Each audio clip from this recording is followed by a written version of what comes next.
Thank you, Mr. Pallewatta, for coming on this program. And I really appreciate that you decided to come on. And now, if we cut short and getting right to the questions, and I heard in many media interviews that you were saying that you having a business and you are living very Yes. comfortably right now. Despite Yes. all that, let me ask you, can you explain a little bit the reasons why you had to step into Sri Lanka's politics? Yes. To start my answer with what you said, I'm into manufacturing. I manufacture the impact sensor for the automobile airbag, and all the big, reputed brands in the world are using what I manufacture right here in Sri Lanka. As you know, airbag sensor is a critical component of a vehicle, which will distinguish between life and death. So, the quality is called 1 ppm quality, which means 1 part per million is a defect tolerance rate, and that is the highest quality anywhere in the world. And people were skeptical whether countries manufacturing automobiles would impart this kind of component to be manufactured in a country like Sri Lanka. But after perseverance and traveling to Japan at least on 47 occasions, I managed to secure this order for Sri Lanka. And last year we recorded a turnover of 80 million US dollars. And with my business, I have been able to accumulate some wealth legitimately. And as you rightly said, I'm in my comfort zone. But then there is a time in life everyone questions the purpose of life. And then also, to add to that, every day when I take my vehicle out of my gates to travel to my office, at the same time there is a school bus. I'm from a village called Orutota in Gampaha. There's a school bus that passes by, and the school students in their uniforms are hanging by the windows. So this is after 70 years of so-called independence. And in Sri Lanka, even to transport cattle, there is law, there's legislation. But are we being treated lesser than cattle? So this brought up, what I would call a cognitive dissonance in me. Is my purpose of life just to run a business, make profits, and is that it? Or else do I have a bigger role in life? So it was through compassion that it is compassion that motivated me to come out of my selfish comfort zone and to get into the public arena, get into public, politics. And also, although I'm engaged in a business, I think all the activities that we do are in the micro environment, while the macro environment is being handled by someone else. So, but the decisions that are taken in the macro, they affect the people in the micro environment. So unless we challenge the existing macro system, and unless we take the reins of the macro system, I do not think this country will ever have a future. Okay, thank you very much. But the thing is, like many people I have seen in the social media, they say like all the politicians before they come into politics and especially before they get into get the governing or otherwise come to power, right? Yes. People say this kind of things, but they Yes. don't necessarily um, do that when they are in power. And Yes. in Sri Lanka, particularly right now, like there's a massive outcry against corruption. And there's a Sure. general sense that politicians are corrupt. And, Yes. like in last couple of months or last couple of years, um, this popular theme of coming into power to catch thieves, and people say, okay, catch thieves, and so politicians are treated like thieves, and the country Yes. seems the country itself is stuck in that right now. Don't you feel like that right now? The country is just stuck in that catching thieves or this kind of Yes. that kind of like popular slogans, and but unfortunately, country can't move forward. So what do you say about that? You see, it's a very primitive stage when you say you are going to catch thieves and coming into power.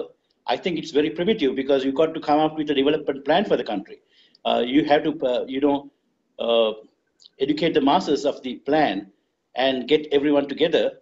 And otherwise, I mean, if you come out with themes like "I'm going to catch the thieves," because there is law. If there is no, I mean, if there is proper law and order in the country, politicians don't have to do that. So therefore, And also, as you rightly said, politicians, once they come into power, they can't deliver most of the things that they say because they are caught up in a political power party system. So they are serving the party rather than the country. So in order to retain their power, they are engrossed always. Even if you take today the discussions that are happening between all the politicians are power centered. They are trying to keep their power, and so when this happens, the focus on the country, the real issues of the country, they lose focus.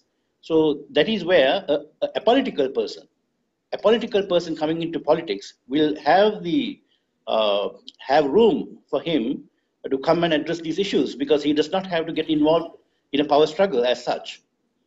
But the problem is, okay, people think that politicians steal money, and corruption is basically everywhere. It is not only in politics. It is not only limited to politics. It is in every segment of the society right now. And Yes. what is your plan basically to handle the corruption? Well, I think the example should come from the top. Any country should be developed by setting examples by the top people who lead the country.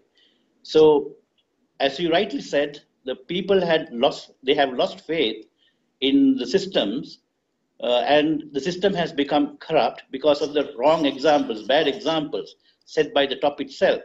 For example, the other day, the Ministry of Law and Order was entrusted to the Honorable Prime Minister. But then there is a finger pointing at him for the bond scam in Sri Lanka. It is widely known. And in law, myself being an attorney at law, there is a saying.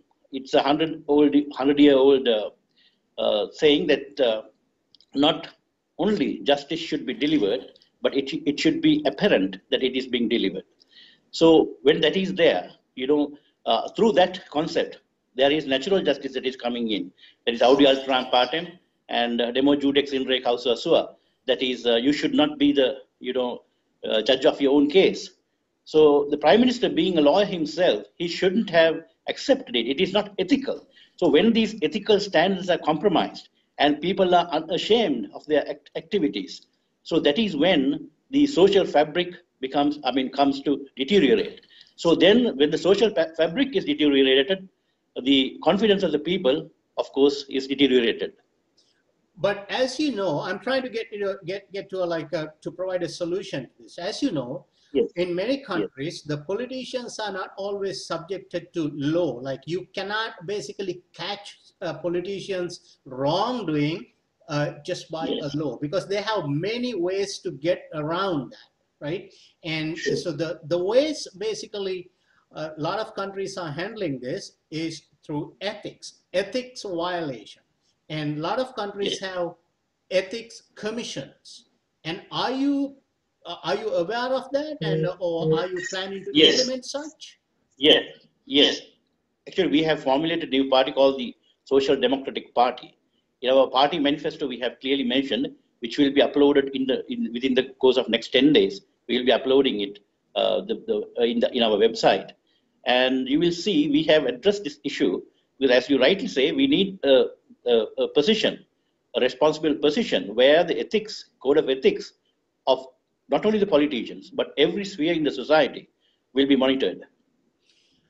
Okay. And one more thing, like if I get into more to understand like how you plan to govern the country. Right now, we can see like since independence, right? The Sri Lankan politicians are not backed by intellects, and they don't have a big background of like a group of intellectual people who suggest ideas and provide like craft policies and methods. And in many developed countries, every politician most of the time are spending time with these intellects or the companies called think tank companies. And are you aware of think tank companies, and are you planning to implement such thing? And what is your plan about that?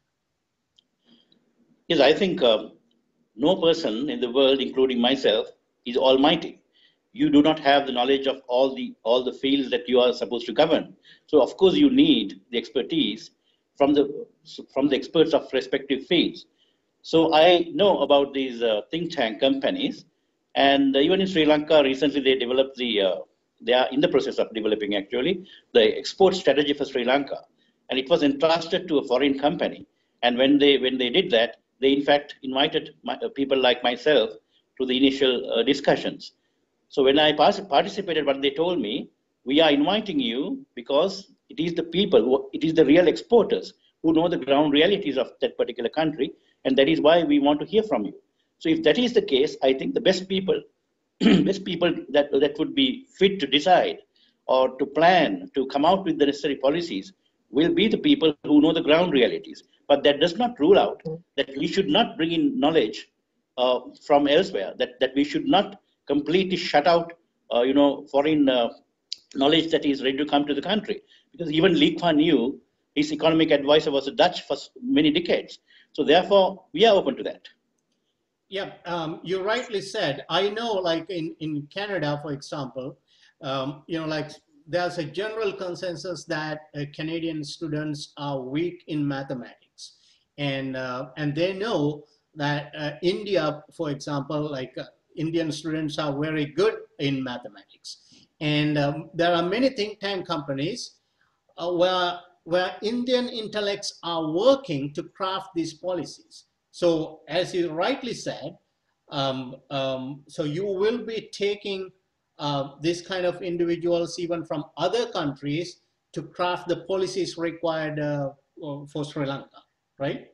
Certainly I will. And also in the World Bank report this year it says that Sri Lanka needs at least 20,000 researchers, but we have only 5,000 at the moment. And most of even research funding in Sri Lanka is very poor. And therefore, there is no quality research that is coming out. Actually, there is a huge lack of applied research that is happening in Sri Lanka. Even the research that is being done, it is not integrated into the development of the country. If you take there are so many MBA students, PhD students, they're doing their research merely to get that qualification, and they are well bounded and they end up in a library of a university, but there is no whatsoever contribution to the national economy or the development of the country. Okay, so can you explain what you are doing right now? I know that sector, like research and innovations, is lagging in Sri Lanka, and there's no basically there's no funding and there's no government funded bank. And earlier there was a government funded DFCC bank. Unfortunately, that is right now a commercial bank as far as I know. And Sure. so there's no proper mechanism even for research and development and for innovations. But you are in the tech industry, and Yes. I'm pretty sure you are basically doing a lot of research and development to keep your business up to date. And can you explain a little bit what you're doing in your business in that regard? Yeah. I think, as you rightly say, today innovation is no more a choice. It's a must. If you are to survive, and if you are to keep your head above water, and if you are to forge ahead, you need innovation.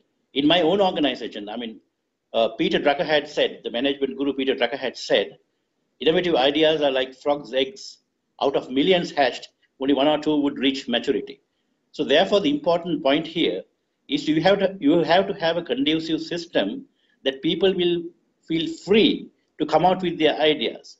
Because if you try to knock out the ideas at the initial stages, calling them mediocre ideas, people will not be encouraged to come out with their ideas. So in my own organization, we have a structured system where even the floor level worker, if there is any idea, if he feels what they are doing already that can be done in a different way, in a better way, that would save the production time, they can always say that to in writing or in verbatim. They can tell it to a line leader, and at the end of the month, we accumulate all these ideas, and then we try to implement whatever that would reduce the production time. And after doing this for so many years, now the production, there's certain components that we took 100 seconds to produce. We are doing it within 50 seconds today.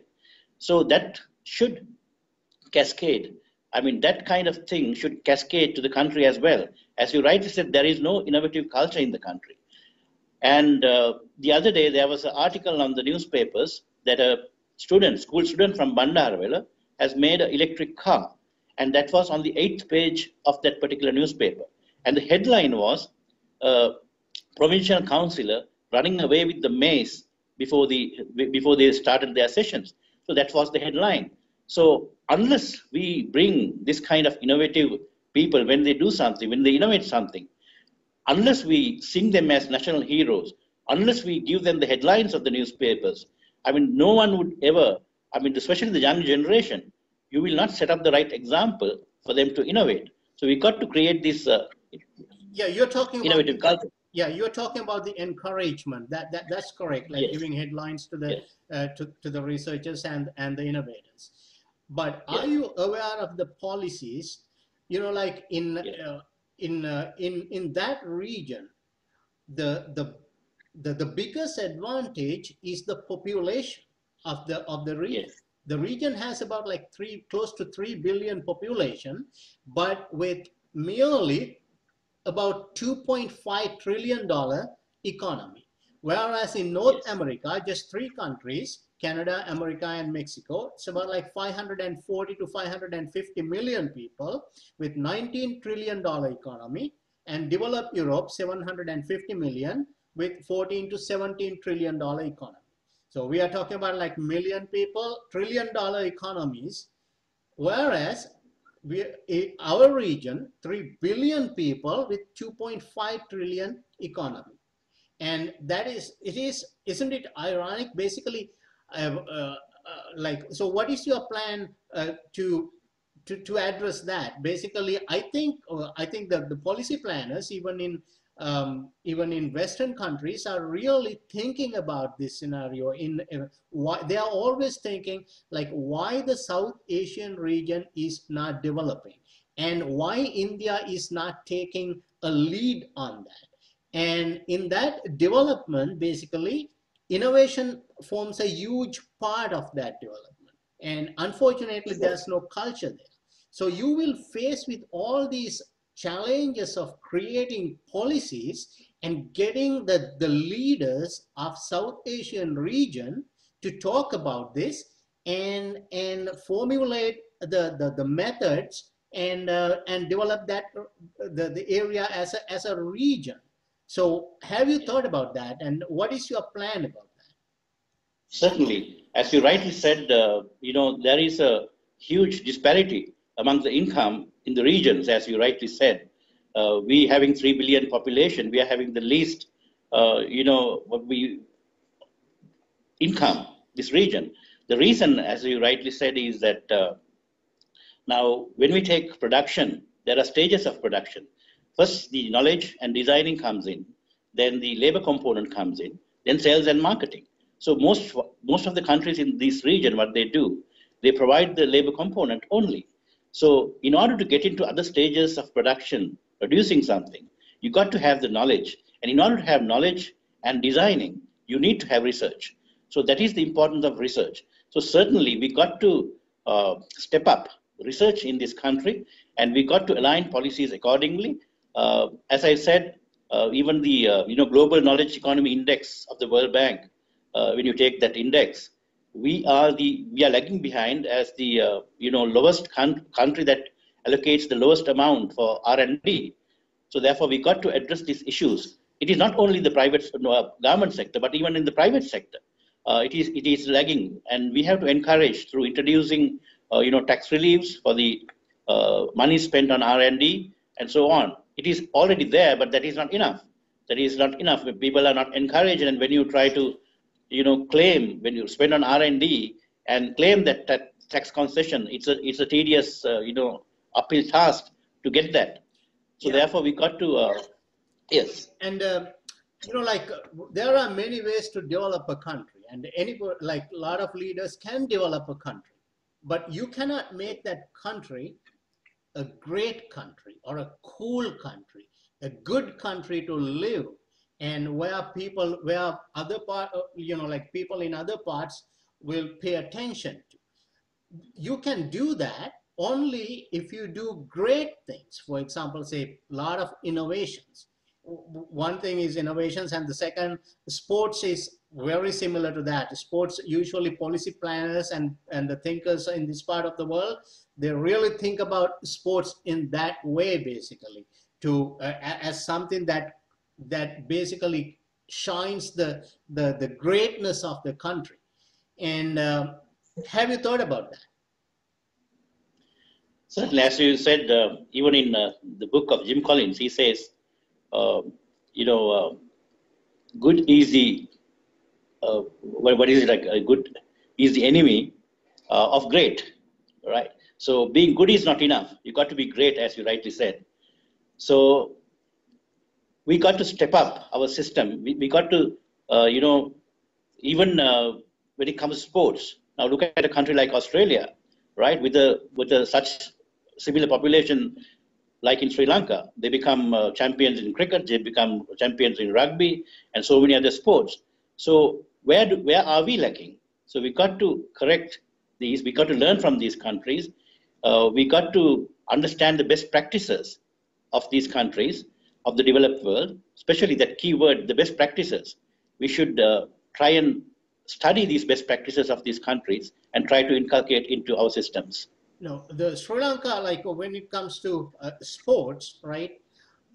This part of the world, many developed countries actually do not necessarily think sports just as a good for health, right? And they Yes. think it is a job creation method, and it generates enormous number of jobs, and also it is one thing that basically recirculates money within the country very fast.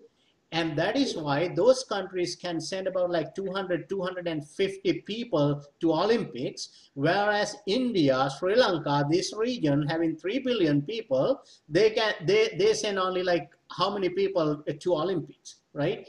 And so there is no proper mechanism to like build sports centers. And also for a young guy in a village to go and get his sports skills like enhanced, and there's no such mechanism. So what is your plan on that? I think when the Britishers were in Sri Lanka, I mean, they introduced cricket to schools. And it is by introducing cricket to schools that we managed to become world standard cricketers, because up to winning the World Cup.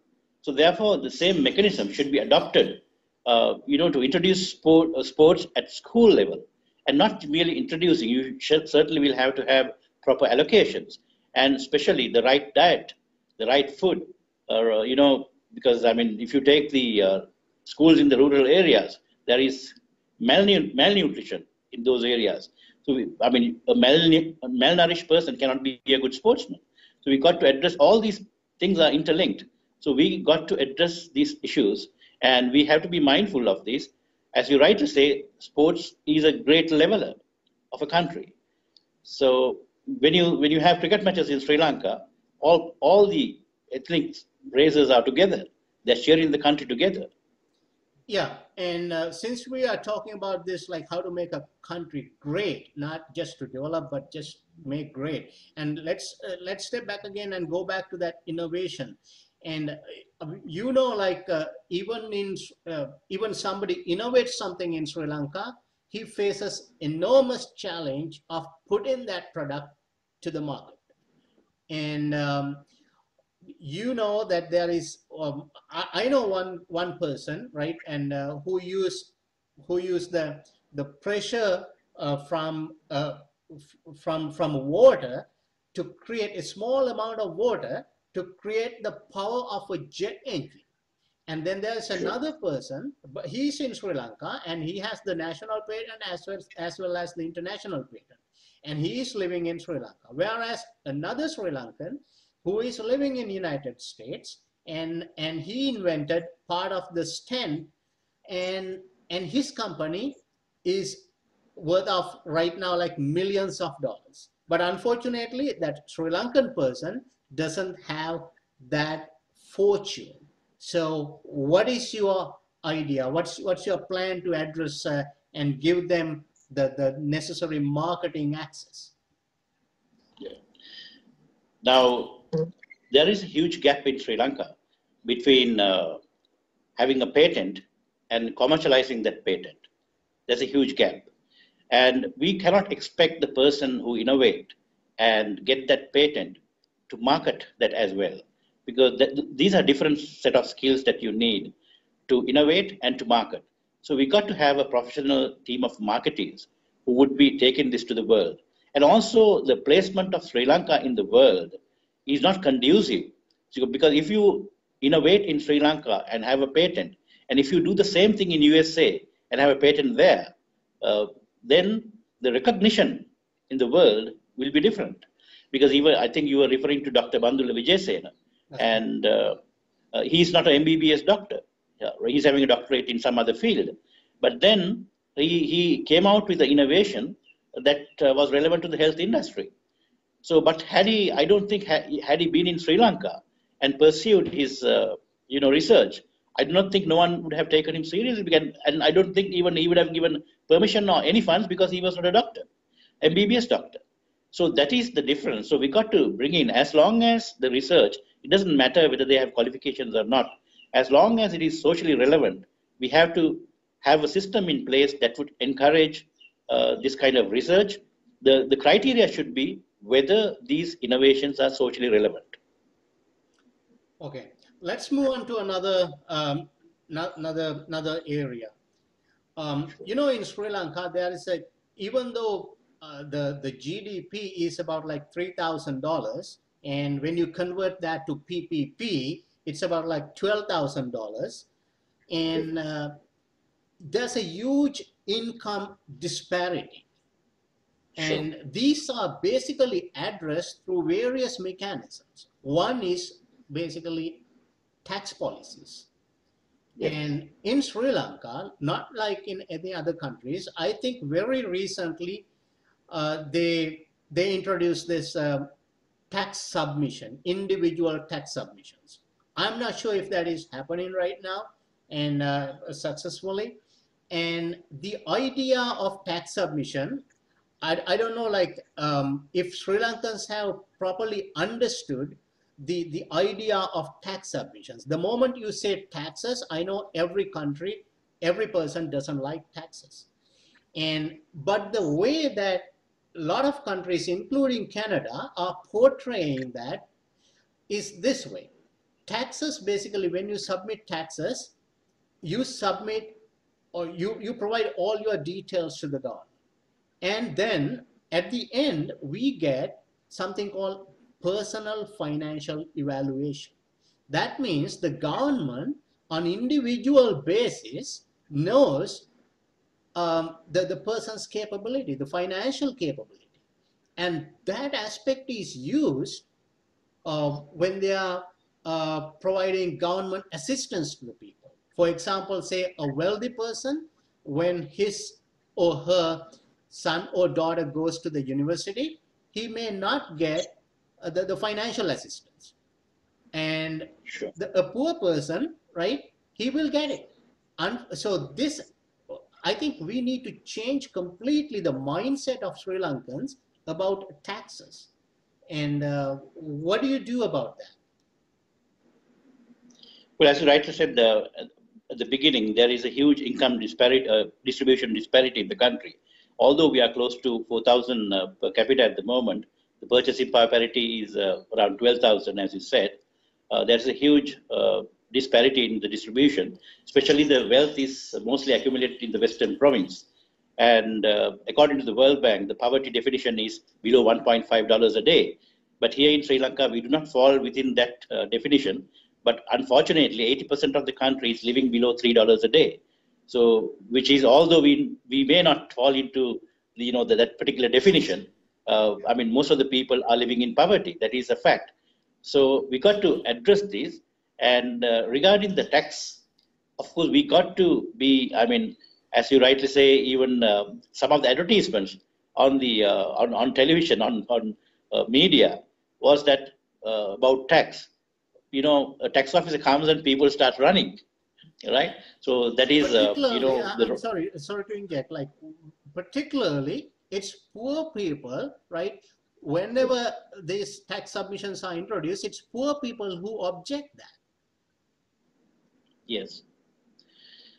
Exactly. So we need to educate them regarding as to what, and also I have seen in other countries, they say, I mean, if there are road works happening, they say your tax money is at work, right? So we got to make people understand as to what are the benefits that they are getting, and we have tangible benefits that they get. Because people, if they feel we are just paying our taxes and nothing is happening, and we are not the beneficiaries of the tax that we pay, right? That is when people oppose taxes. So we got to have a conducive policy that will make people understand that all that is happening, infrastructure and so many things, that is facilities accorded by the government, can be done because of the taxes that they pay. Do you think, because you are doing a business, I just want to ask you, do you think Yeah. that the percentage of business taxes in Sri Lanka is higher, reasonable, or what's your opinion? Well, if you take prima facie, on the face of it, it seems, because now the business tax in Sri Lanka for my business is around 15%, right? That is business turnover tax. But when you take all of the cumulative taxes, it comes to about 48%. So therefore, I think it's in the higher range, because even in Japan it's 50%. So, but in Japan the tax structure is a very simplified structure. Any layman would understand. But in Sri Lanka, it's so complicated. Most of us, it is very difficult to understand the tax structure, because prima facie it says 15%, but then at the end of the year, when you calculate and see all what you pay, is around 48% as taxes. Okay. So are you planning to address that, like to makes the tax code simplify? Definitely, it has to be simplified, because it is the right of the people to know what they are paying, what they pay, and for what they pay. Okay. Let's move on to another sector called the education. Last couple of years actually, there was this big issue about Saitam. And let's not Yes, talk about that because I think a lot of people have talked about that.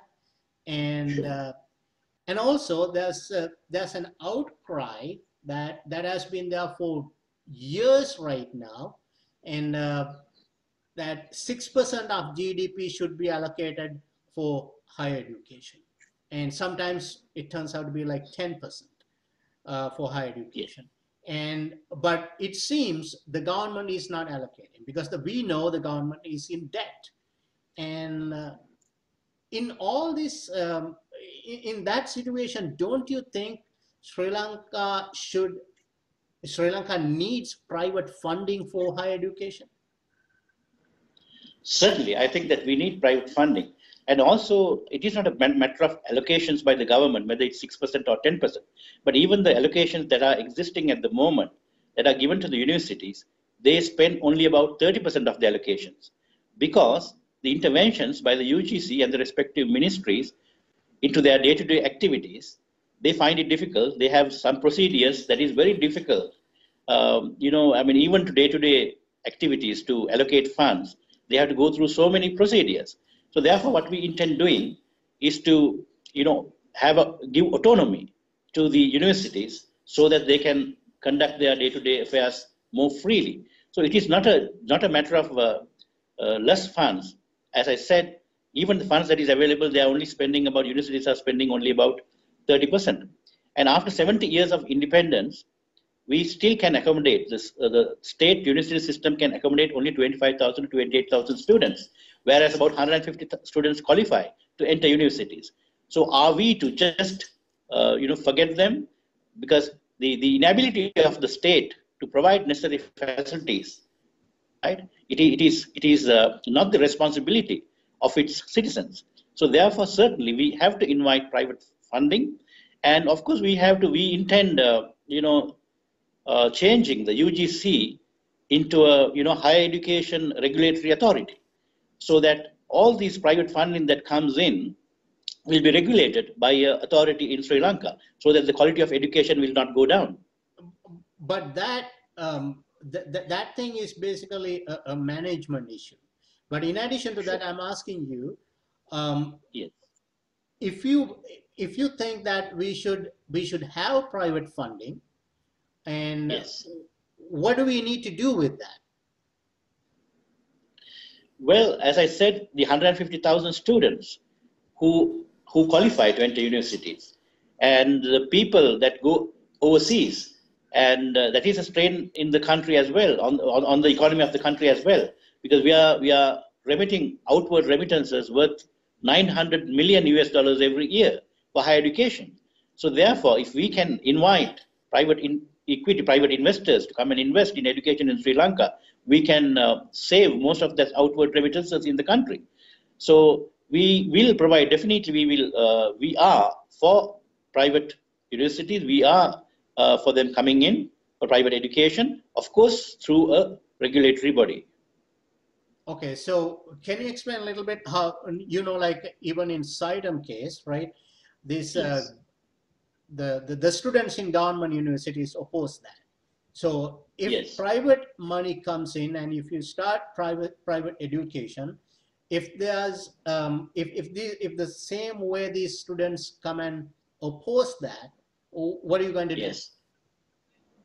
Well, in Sri Lanka, I think right now the leadership is needed for consensus building than anything else.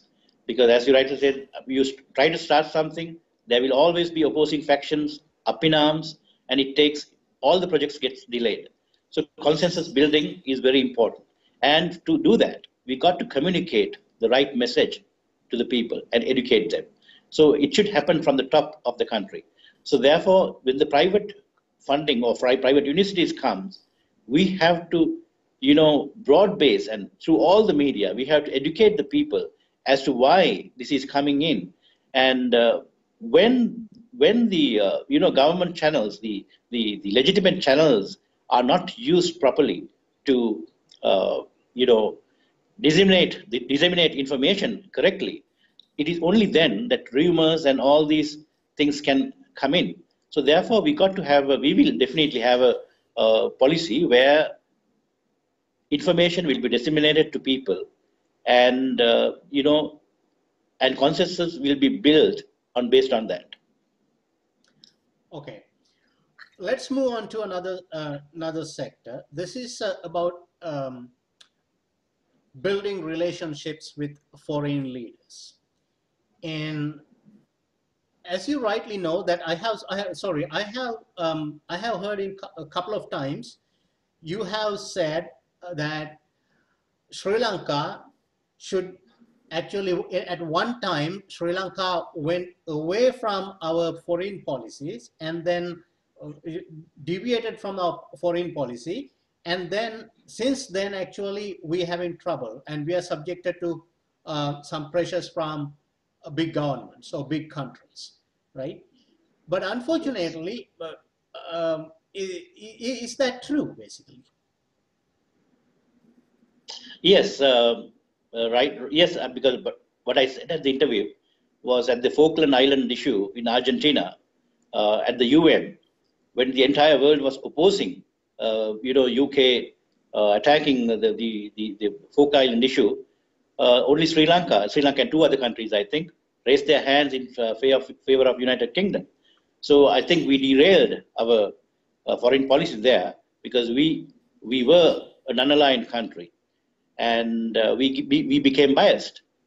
But the thing is, if you look at last couple of centuries or decades, actually, Yes, you can see like countries like Singapore. Yes, they were non-aligned too, and yes, but they did not basically stick to that, and they were basically following some kind of aligned mechanism uh, to reap the benefits of this big giant country or a power, and for their people.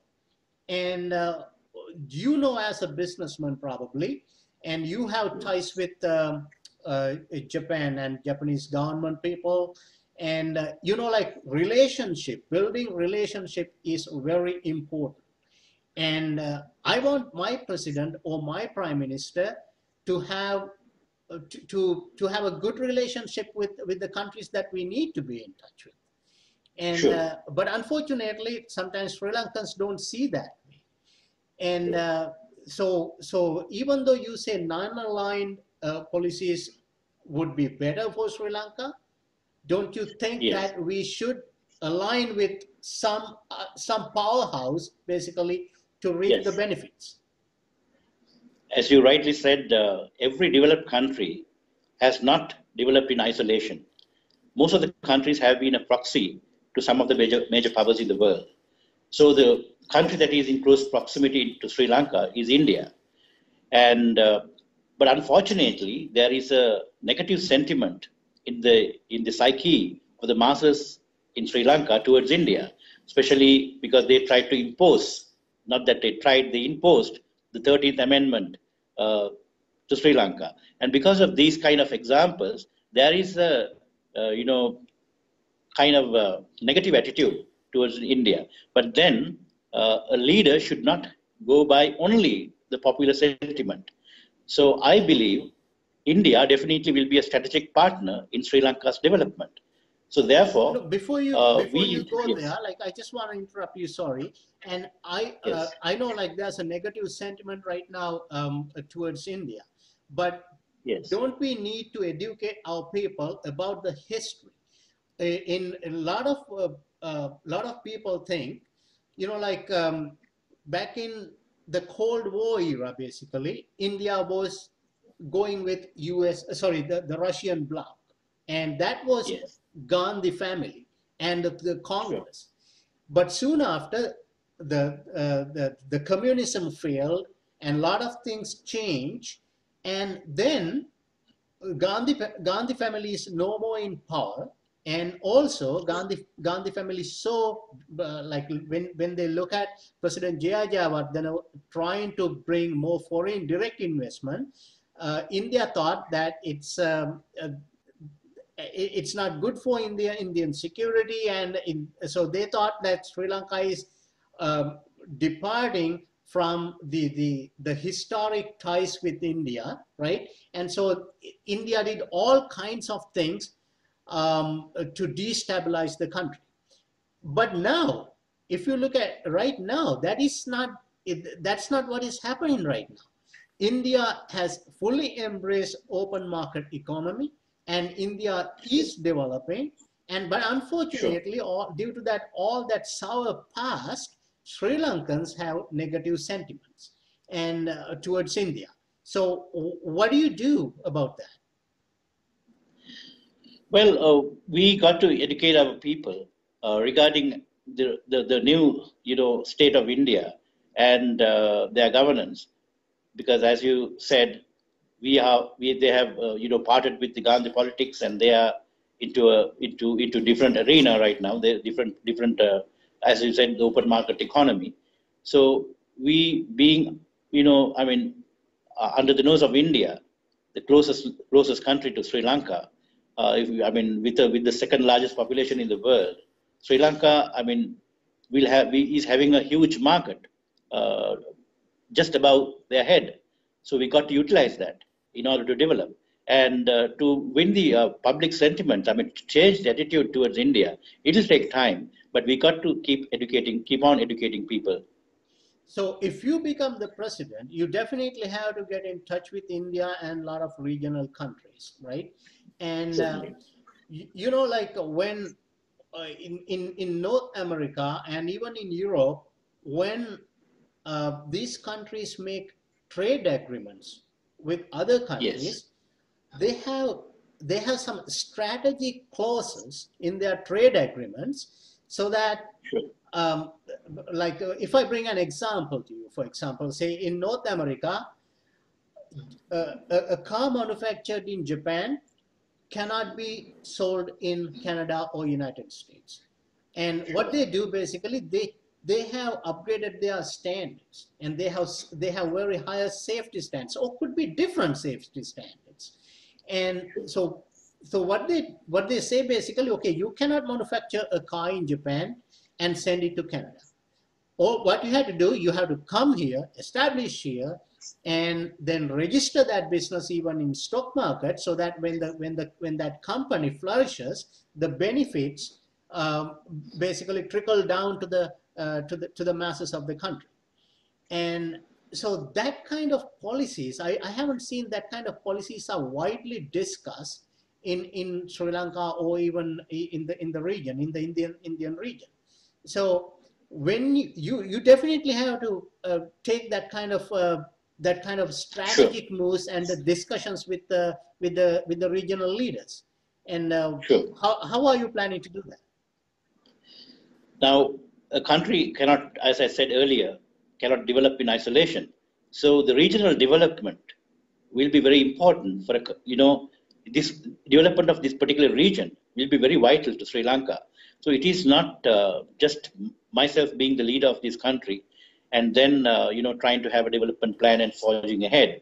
But also, as you said, we got to discuss these matters with the other regional leaders, especially the SAARC countries, our immediate neighbors, to put a collective policy framework for the region, because it is within this collective policy framework for the region that countries like us will be able to thrive. Mr. Pallewatta, I just want to ask you a personal question. What Sure. sports do you play? Well, I have a black belt in judo from the Olympic Committee of Japan. Then I was 800 meter runner athlete at my school, and I played rugby for my school. But right now, for example, like, do you play golf? I play golf, yes. Okay.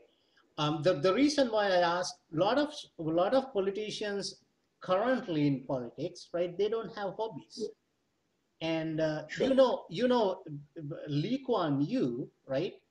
Played Yes. a lot of golf with Sure. many the presidents and the prime ministers in many countries, Sure. and particularly in Sure. the US. And also, when Shinzo Abe recently came to United States, he played golf with Trump, despite Sure. there are differences, and despite Sure. there are a lot of differences, right? And Sure. Lee Kuan Yew used to play golf even with corporate leaders. I'm pretty sure because I have been in Japan for about, like, I worked with them for about 9 years, and I'm pretty Yes. sure you also play golf with Japanese.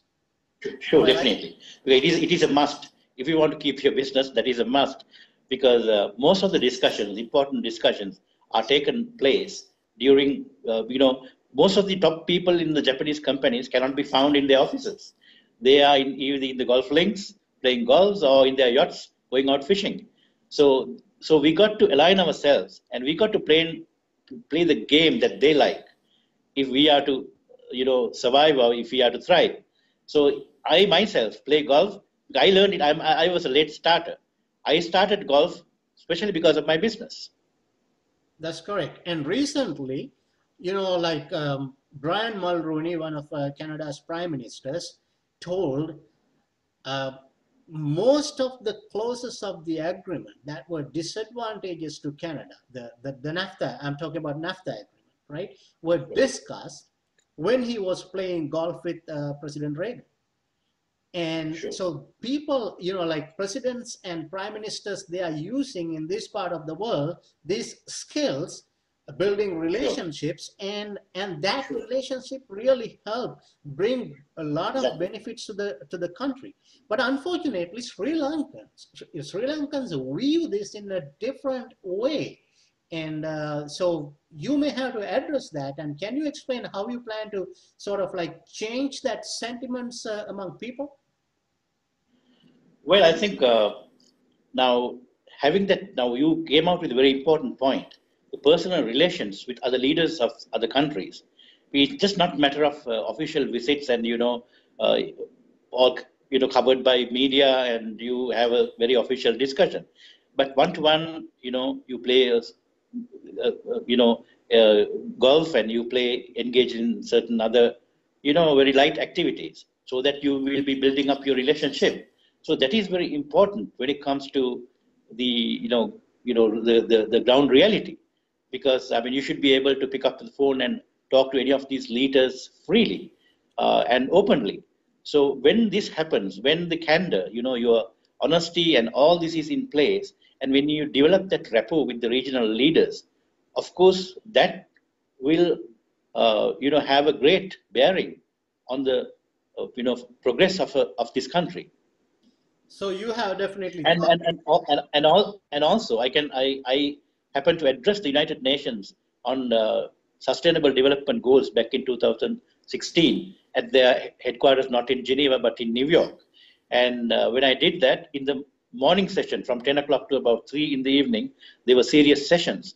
But then around 7 o'clock, they had uh, ferry or a ship that had dinner, and all the delegates, we got into the ship, and then it was fun. It was a live band playing and so on and so forth. So I was a very serious man during the daytime, but I was very, I can sing and I can play the guitar as well.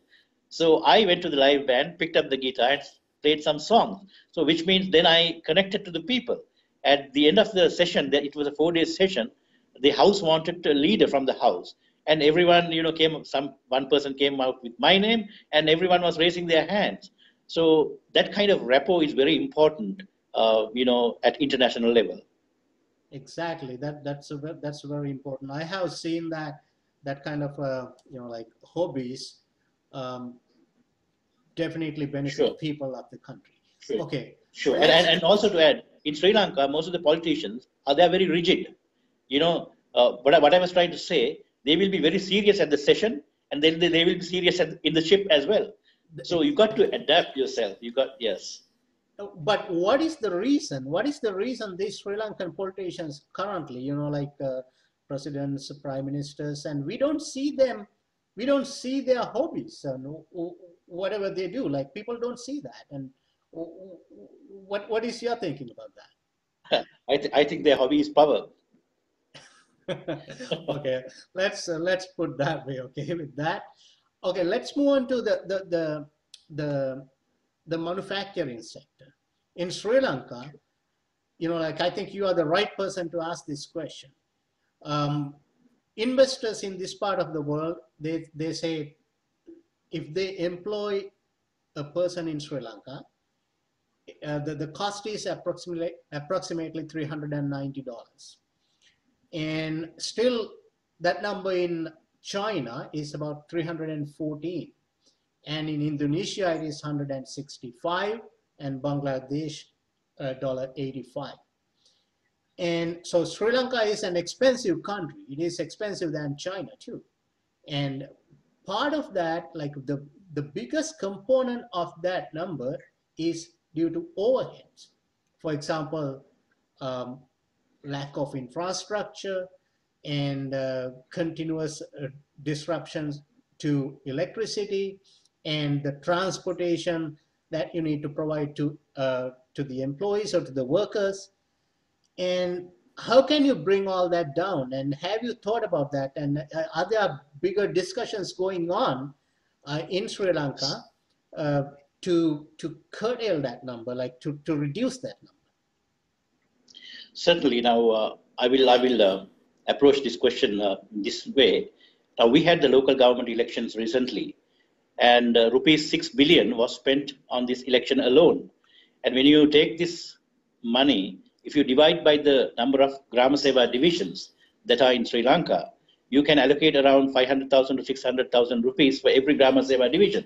I'm not saying that you can do a macro project with this money, but a small project at the village level is possible. So that is just to hold an election. But in order to maintain this structure, so no one has done a cost benefit analysis because we lived without local governments because election, was delayed. And for 1.5 years, we did not have these local government authorities. But none of the Sri Lankans felt the absence of these authorities. So therefore, why are we spending so much on an unnecessary structure? People are moving towards blockchain technology, countries like Dubai, and they are trying to knock off all the structures that are not adding value to a country. So when there are structures that does not add value, that becomes a cost of production for manufacturers like us. So that is why cost of production is, you know, going up every day, and because of the unnecessary structures that does not add value to the country. So even in an organization, even in my organization for that matter, if there is a bunch of people that does not add value, and if that becomes 50%, that organization cannot survive. So in every sphere, we have to bring in this concept of value addition. So we have to have a cost benefit analysis in whatever we do. And that is the reason that our cost of production has gone up, and the rampant corruption that is there. The other day, there was a purchase of a warship from Russia, a 10-year-old warship, and we spent 28 billion when there is no war in the country. I do not know the intricacies of this Russian warship purchase, but then all these expenditure comes as a cost of production for a manufacturer, to a manufacturer. So therefore, that is why, and when we have to stomach all that and put a price tag to our produce and compete in the international market, we are not competitive because we have stomached all that corruption, all these unnecessary layers, cost of honest, all these unnecessary layers, and we are trying to put a price tag of what we produce. So, so in short, you are saying the corruption is one of the biggest things that that this overhead is so Sure. high in Sri Lanka, right? Sure. Okay. Sure. And so, what do you suggest to address the corruption? Well, I think, as I said, my life policy is honesty is best policy. So the country should be, an example should be set from the top. And when you are genuine to your cause, when you are committed, I think that will cascade down to the society. And it is from the top that a country is all usually made. Now, in the past, like last couple of years, right? So we have been so aligned with, I don't know, like people say we had been so aligned with China, and we were getting a lot of loans from China at commercial rates. And Yes. Given the situation we are in right now, and if you become the president, and if you have to select your your foreign policy between India and China, and what's your plan? How are you going to handle that? Yeah, that will be, I mean, it is easily, said than done. I will have to find a via media between the middle path between India and China. Because China has, as you read, they have been the biggest contributor during the past few years. By 2016, out of the external debt of 46 billion, 10 billion was from China. So, but we are paying at a commercial rate. And but then India is also very important for us. So the leader of the country should know how to do the balancing act.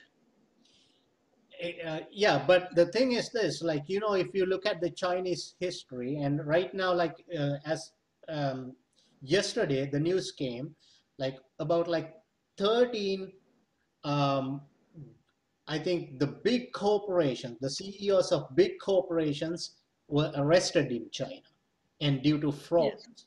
And they Yes. committed frauds because the government is backing these companies in China, and these people, they go and buy businesses in other countries, and then offer bribes, and somehow, like, all due to all these malpractices and the frauds, so all these people apparently have been right now apprehended by the government. So, Right. but if you look at the history of Indian businesses that came to Sri Lanka, like Taj Samudra and Airtel, they had this Yeah. traditional way of doing businesses with Sri Lanka. They established in Sri Lanka, employed people, and they registered their business in the stock market, and that benefited ultimately the citizens of the country. But we can't see that kind of practice from China. Whatever the loans they give, basically, okay, they come and they bring their own people, even to build a bridge, right? And they bring their own people, and then you have to pay that back. And right now, Yes. many countries are actually in a debt trap, it Sure. seems. And so, can you explain your views on that? I think even the United States made an official statement about the unsustainable loans granted to Sri Lanka by China. Because when you grant a loan, it is the onus of the country who gives this money to see whether that particular country has the capacity to pay back. And when you provide these loans, if it is in the back of their minds, if they have any interest in one of the prime properties, prime location in a country, and if that is the reason that they are lending money, having this in mind, definitely these guys will not be able to pay it. So the moment that they cannot pay it, we can acquire this. If that is it, I mean, that is not sustainable, that is not ethical. So I think the political leadership in the country should be more straightforward in this arena, and you got to have a good team to negotiate the best deal for the country. One other problem that we are facing as a country, we don't have a good team of negotiators for this country. So we are not getting the best deal out of many transactions. But the other day, 4th, 5th, and 6th of January, Foreign Minister of Japan, Mr. Kono, who's I to be the next Prime Minister of Japan, was here in Sri Lanka.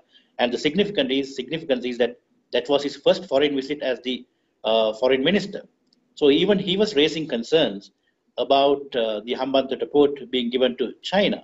So China, their One Belt, One Road program, they think that it is a very strategic location, having Hambantota, and that is the reason that they have, come and purchased, or rather, come to an agreement with Sri Lanka. So Japan was raising concerns about this. So what we should have done, knowing the strategic importance geographically on the sea routes, we should have, market this to the whole world, and we would have got the best deal rather than just giving it to China. Have you studied enough about the OBOR, One Belt, One Road project? Not in depth, not in depth. Okay, all right. So finally, because I think we spent about like 55 minutes right now, and now, if I wish you good luck in the election, definitely. But I just want to ask you this specific question: whatever the outcome of the election, and are you planning to stay in politics? Well, definitely yes, because now my business, people, sometimes this question is, raised by concerned people: will this country lose a good entrepreneur? Well, right now my businesses are running through a system that I have created so tirelessly. But now the technology has become an enabler. It is because of the technology, actually, I can, while being an entrepreneur, that is where the reason, one of the reasons that I can cross over to politics is because of technology. Because I have all these KPIs developed for my company, and on my mobile phone, wherever in the world, I can go through my mobile phone and understand the status of my production lines. So therefore, my intervention is only needed if there is something radically wrong. So therefore, the KPIs and the systems that we have created are running the businesses for me. So therefore, now I have time to dedicate for my country, and definitely I will engage, I will pursue, because the objective is not, it is not an egocentric journey of an individual, because country comes first. So in order to do a business, we have to have a country. In order to have an entrepreneurs, we have to have a country. So country is first. So that is why I'm in politics. As long as we have to put things right in this country, I will be there. That exactly, that is very good, and I think that is what people are expecting, and I truly expect you to be in politics for a long time. The reason is, right now we know all these politicians right now, they are in their 70s, 75, 80s, some of the politicians, right? And I don't think like we can expect much from them anymore. And we should focus our attention to the new politicians who are coming in and what they know, and to educate them. And I think that is the future for Sri Lanka. And unfortunately, it is still not happening. But I truly think in the near future, the trend will change and the people will more focus on the new politicians. And I truly wish you very good luck, and thank you for coming on this program and on this interview. And I truly appreciate it. Thank you, Mr. Pallewatta. Thank you. Thank you very much for the opportunity. Thank you. Thank you.